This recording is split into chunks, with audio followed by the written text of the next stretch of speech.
Live from Sweet Swine County, where every day is sweet, it's Split Hoof Tonight with Billy Gates and the Broken Windows Band. Hi, I'm Earl Silo, and now let's welcome Sweet Swine's one and only Cousin John.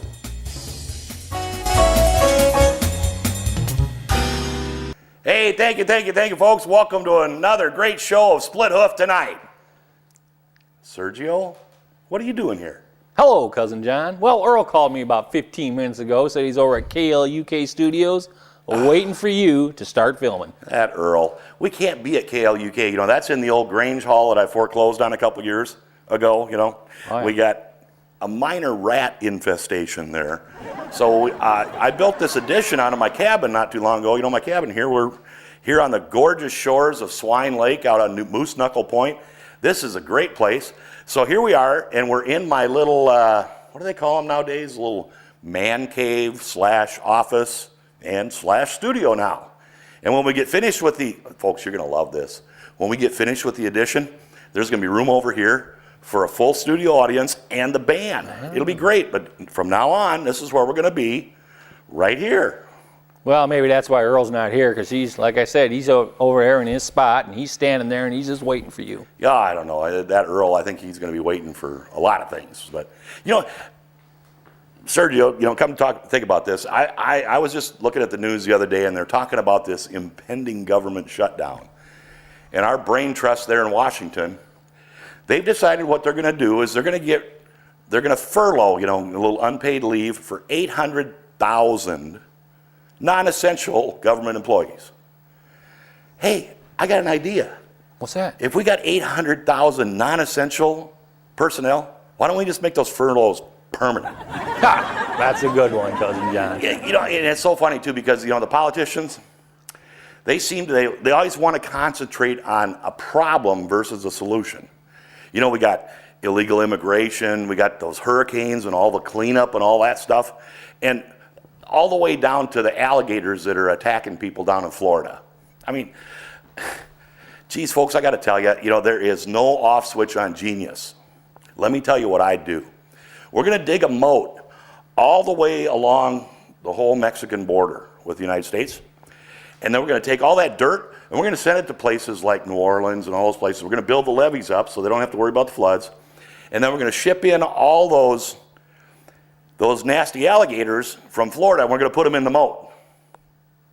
No problem. Yeah. You, sir, are a genius. Thank you very much. You know, I should be president. Bring on the next problem. But you know, Sergio, it's kind of weird, though. I realized that lately, my short-term memory isn't what it used to be. And I also realized that my short-term memory is not anything like it used to be. I don't know. Anyway, remember one thing though, folks. Red meat is not bad for you. Green fuzzy meat is bad for you. Anyway, hang on, folks. We got a great show tonight. We got some awesome guests. We got some really cool stuff we're going to show you. But right now, we're going to take a look at something that's going on outside Sweet Swine County. We'll be right back.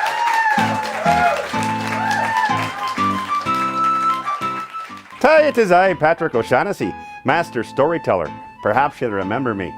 I'm writing a story about a wonderful small town called Emmetsburg, an active community located in the northwest corner of Iowa. It's a wonderful place to live and a great place to visit. The small town of Emmetsburg, Iowa enjoys a relaxed and family-oriented lifestyle. Listed on the top 100 places to live by Relocate America website, their rich Irish heritage is evident in the Blarney Stone received as a gift from the people of Ireland. Proud of their past, you'll find numerous repurposed buildings throughout town. Emmetsburg sits on Five Island Lake and offers all types of recreation, including a beautiful beach, campgrounds, fishing, and the beauty of nature. This pretty town also offers great community services, education, and medical care. Emmetsburg invites you to enjoy the beauty and peacefulness of their town. I must tell you, they have some fine businesses too.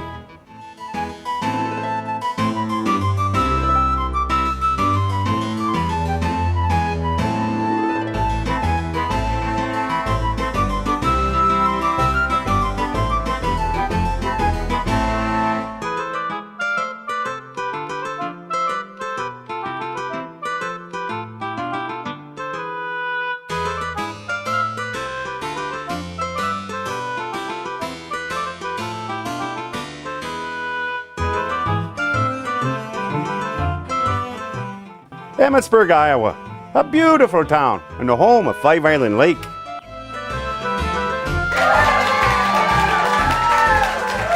Hey, thanks, folks.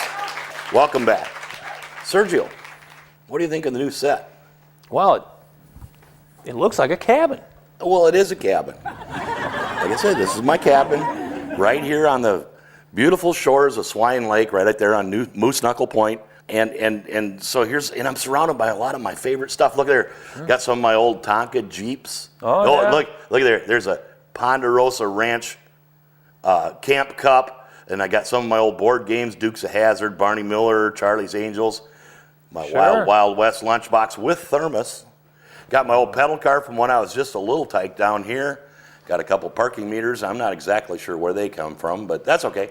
But we got, look at here's the old 55 Bel Air door. Oh, that's got a classic. the tray from the old A&W up there in Fairmont, and a speaker from the drive-in movie theater. Wow. Well, we got some great old stuff there, and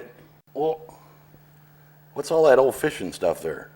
Well, Cousin John, when Earl called, I was on my way fishing. I was on my way to go fishing, and I just left all my fishing stuff in the truck, so I brought it up with me. Well, yeah, you sure wouldn't want anybody to steal that. Oh no, listen, I've Earl. had that for years. Sergio, here, I got right in here. Yeah, here it is. You need to go see this boy here. He'll get you hooked up with some good fishing stuff there. Walt's hook, line, and sinker. Well, thank you, Cousin John. Well, I know that Earl, he always shares all the items that you give him. He shares them with all the viewers, so I'll be sure I'll check this out. so where's old Walt's located there? It looks like he's on East Owatonna Road in St. Peter, Minnesota. That's right there off Highway 22. It most certainly Yes, is. it is. You, sir, are correct. So Earl, he's out at the Grange Hall. He's still standing in He's place. out of luck. So Like a good soldier. you're going to fill in for him.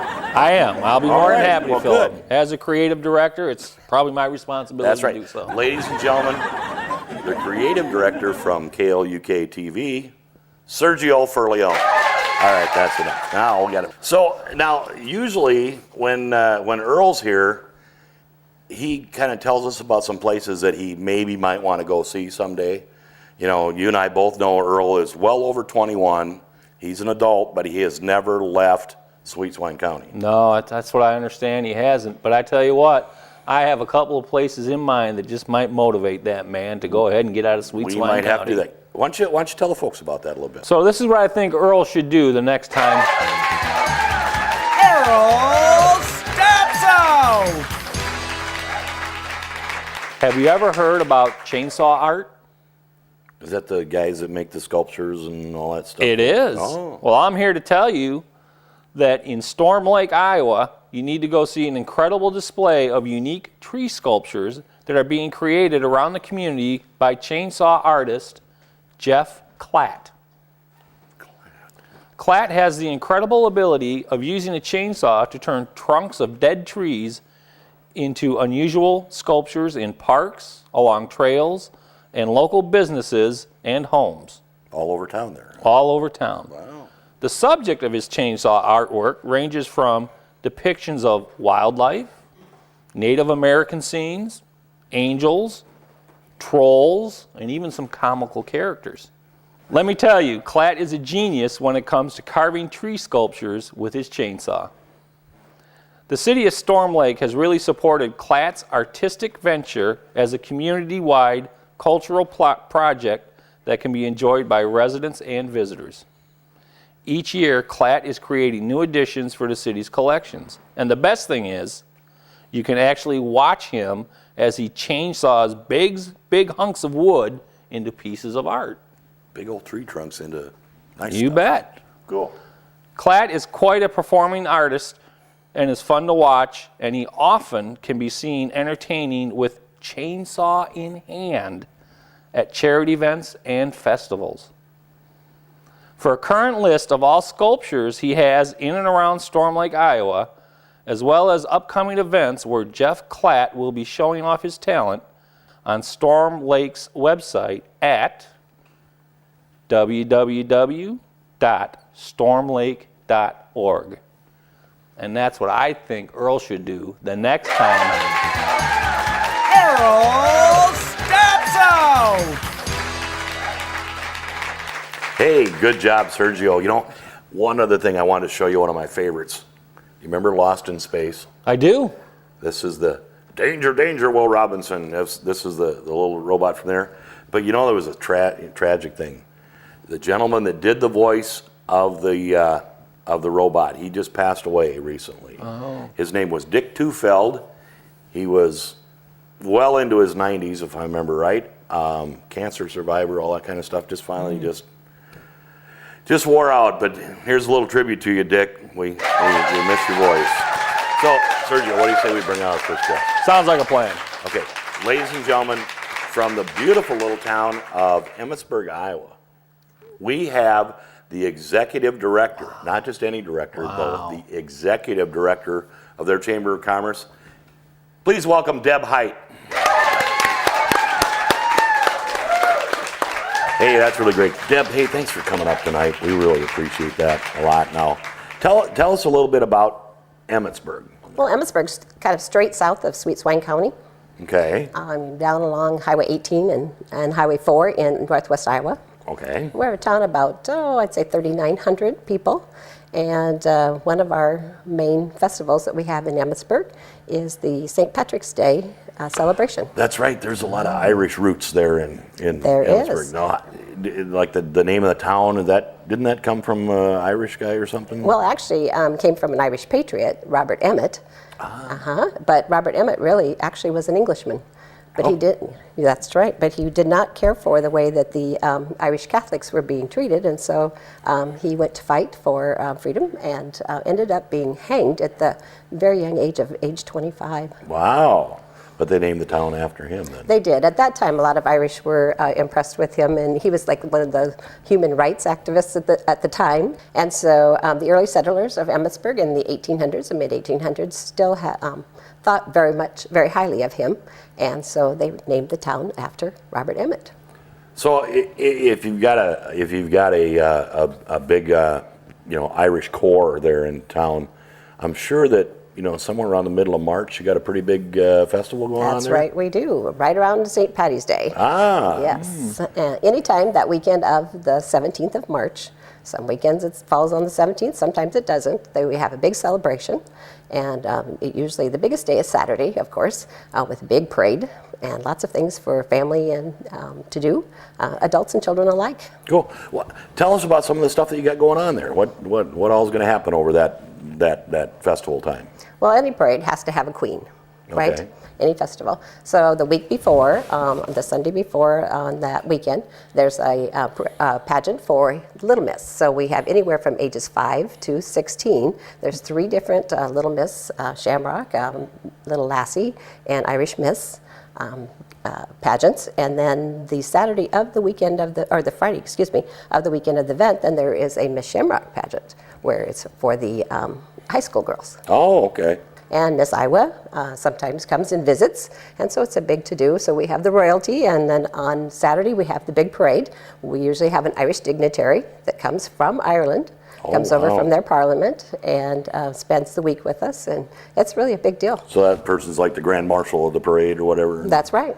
Well, is there other things going on there during that time? Is there what is it like? Corned beef and cabbage feeds and all that there kind of is. stuff? Yes, there's a dinner on Saturday that they have that at the Multipurpose Senior Center. Okay. And they have when you think of St. Patty's, you think of parties and green beer and stuff. But in Emmetsburg, when St. Patrick's Day, it's just like Christmas. Everybody comes home, and so they have really built it into a family celebration.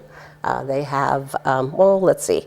I got to check my notes because they have so many new things this year. Well, let's hear about them. Okay. We're going to have a pedal tractor pull for ages ages 4 to 11. Kind of reminds me of your little car down here, but in the tractor. And that's going to be sponsored by the Farm Credit Services of America. Okay. And then they'll have caricatures by Kyra, and that's for the children. Face painting. They're going to have a juggler with yellow shoes. A juggler with yellow shoes show. Okay. And then something I heard you talking about earlier, we're having a chainsaw artist, and guess who it is? The guy from Storm Lake. Yes, Jeff Klatt. Wow, imagine that. Yeah, he's going to be having a show. That's a little serendipitous, isn't it? Serendipitous, I like that word. Is that Irish? I don't believe so. Anyway, sounds like something a leprechaun might say. Yeah. But, yes. Anyway, Mr. Klatt is going to be doing some artistry, and then he is going to have a auction, and they're going to auction off what he does that day. Oh, wow, that's great. And then in the afternoon, of course, the parade will be from 1 to about 3:30, and then there's a big social gathering of the clans afterwards, and that's really a fun time for the adults. There's a lot of music. The Irish minstrels come and sing, and they are from up here in Minnesota. I think that's somewhere around Sweet Swine County here, isn't it? Well, Sweet Swine County is close to Minnesota, close to Iowa. We're right there. So that's great. And then, let's see, there's a magic show again that evening. And then on Sunday, it ends up with a pancake breakfast and a trap shoot. Oh, the only thing better than pancakes? More pancakes. Hey, Deb, let me tell you, it's really been great having you here tonight. Is there, a resource that our viewers, especially our viewers at home, can check out all the things that are going on there? Oh, absolutely. The St. Pat's Association is out of the Irish gift shop in Emmetsburg, and they have a website, and it's emmetsburgirishgifts.com. And all the schedule is there, plus items that you could get at the gift shop, too. Well, great. Hey, I tell you what we've got to do right now is we've got to go look at some other things that are going on outside Sweet Swine County. Folks, stick with us. We're going to be right back. Oh, Professor J. Von Tron here in my new and improved time machine. Well, we'll be traveling back in time to some interesting destinations. Oh, my time machine, it stopped. Well, we're not traveling back in time. Well, let's look at some communities. With a population of 1,672, Hartley, Iowa is a small but vibrant community in O'Brien County that builds on its traditional agricultural strengths in diverse and innovative ways. Hartley supports and attracts a range of new and diverse technology-based businesses with an economy that's buoyed up by a variety of recreational opportunities and events. Located in the northwest corner of Iowa, 20 miles west of Spencer on the U.S. Highway 18 and 20 miles east of Sheldon on U.S. Highway 18, Hartley's friendly small-town atmosphere offers visitors and residents a quality of life that is unparalleled, and the Chamber of Commerce strongly promotes business activities and events that strengthen the local economy. People flock to Hartley each year on the first weekend of August for the town's Summerfest celebration. Hartley is served by the Hartley-Melvin Sanborn School District, and the Hartley Public Library is open Monday through Saturday through the year. Hartley's Meadowbrook Golf and Country Club is a municipal-run 9-hole golf club located 3.5 miles south of town on M12. As far back as the 1870s, Hartley's faith community was developed when area Methodists conducted the town's first Sunday school classes in a private home. 10 years later, the first church in Hartley was built, and today there are 4 churches located within Hartley that provide spiritual inspiration and faith enhancement to family and friends. There, I think I fixed the problem. Oh no, not again. Well, let's look at this town. Founded in 1854 by 2 brothers, Ambrose and Asa Call, Algona serves as the county seat for Iowa's Kossuth County. Algona has a rich history of growth. Between 1869 and 1875, the community was the location of Algona's College, an institute of higher learning sponsored by the Methodist Church. In 1894, Algona, along with other Iowa communities, became the recipient of the project known as the Orphan Trains. These orphan trains ran between 1854 and 1929 and relocated an estimated 200,000 orphan, abandoned, or homeless children from eastern coastal cities to the Midwest for adoption. Algona welcomes nearly 100 orphans into the town, many of whom became lifelong residents. This period of mass relocation of children in the United States is widely recognized as the beginning of the documented foster care and adoption system in America. Algona holds special prominence for being the headquarters location of a series of World War II prisoners of war camps that dotted the upper Midwest. Camp Algona housed nearly 10,000 prisoners during the course of the war, many of whom worked on the area farms owned by Americans who were fighting overseas. Algona has a fascinating museum commemorating the camp's history that also features a life-size nativity scene that was carved and built by camp POWs. The Algona Chamber of Commerce has actively been supporting the business and civic life of the community since 1936 by sponsoring popular activities that include the Frostbite Olympics, the Women Networking Together event, Party in the Park, Algona Founders Day, Band Days, and several Thanksgiving and Christmas events. There is always something fun to do in Algona.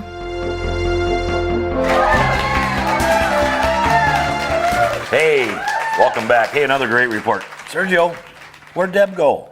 She had to go back to the Berg. Oh, crap, man. I was going to ask her to see if she wanted to go fishing with us. I don't think we have time for fishing, Cousin John. We have another guest. Oh, that's right. Hey, folks, join me in welcoming Mr. Dale Selby. Hey, Dale, welcome. And now, I understand you're from Nicollet, is it? Yeah, it's a little town up in south central Minnesota. It's on Highway 14, right between Mankato and New Ulm, right south of Swan Lake, one of the biggest freshwater sloughs in the nation, actually. And it's a farming community, and we got a great little town there. Great. So what is it that you do up there? I got interested in taxidermy years ago. Actually, when I was in Vietnam, I read a book on it, and I said, when I get out of here, I'm gonna try it. And I come home from Nam and started playing with it as a hobby. And a neighbor came over and said, would you mount this? And then another neighbor, and I thought, well, I'll mount a few things to help pay for the things that I wanted to mount it. And it got carried away. And in '71, I started a little studio, and then in 1975 I built the studio that I'm still in, and this is my 40th year, and it's an interesting occupation, 40 years. and it's fun. It's Wow, very that's challenging. Well, let me ask you, what's probably the most unique thing you ever mounted? Probably the most unique thing is large things. We've done half-life size elephants, we've done giraffes, we've done hippos coming out of the water. Some of them big things are really challenging compared to some of the smaller things. So there's some guys around here that have shot big game. And, oh, absolutely. We've got the Dark Continent or whatever it's called. We've got a wildlife museum right there in Mankato, Paul Schomburg's wildlife museum, and he's got pretty well everything in there, from elephant to giraffe to crocodile to everything you can imagine. So, and I know you brought a couple things for us to see, and I see this little kitty cat over here, but that's not your average. It's not your average lion. Those are quite some fangs that are on that thing. What is that? Well, the world competition is held every 2 years, and it moves around the United States. And I always go to the world, and I always like to compete, so I see where I'm at, and I can get a score sheet and keep improving. And last summer, the world was held in St. Charles, a little suburb of St. Louis down south. And I happened to have a saber-toothed tiger skull, and I had an old lioness cape that I got out of a game farm. So I always wanted to have a saber-toothed tiger. So I casted the saber-toothed tiger jaw and teeth, and I bought a lion pedestal, and I made a saber-toothed tiger out of it. Wow, that is awesome. But that's like, those things have been extinct for a couple thousand years, haven't they? Yeah, I figured I'd have an advantage with that because they've been extinct for 50,000 years, and maybe the judge would give me a break on it because nobody's really ever seen one but a Neanderthal that, right? man, yeah. and he doesn't exist anymore. But so I see you won a ribbon there. Was that the state fair there that you got the ribbon? No, that's at the World. I ended up getting third place at the World competition with it. Hold on, folks. That's third place in the world. Now, but I understand that other years you've done even better than that. Yeah, I have. In 2001, I got a first place in the world with a bear, and then 2003, I missed getting first place by 1 point, but I also got first place in 2001 by 1 point. So what goes around comes around. Wow, folks. Not only is this the first night that we're in our new studio, but we have a world champion with us. Well, I see that mount is just absolutely exquisite. But I see down below there you've got a skull of a saber tooth there. Now that's not the real thing, though. Is that a copy of one or yeah, that's actually a casting. Sergio's going to bring that up here and show that to us. It's actually a casting of an original saber-toothed tiger that was found in a tar pit in California. Oh, wow. And it's an exact copy, and I was able to take this and make a latex mold of the teeth and the fangs and everything. And then if you notice, there's another skull down there. That's a large lion skull, and if you notice, they're exactly alike, Pretty similar, except for these guys here. Yeah, except for the big daggers that they used to kill their prey with. And so a lion skull is a modern day lion is very close to a saber-toothed tiger. So they were actually about the same size. Even if you look from the top, they're the same size except for the teeth.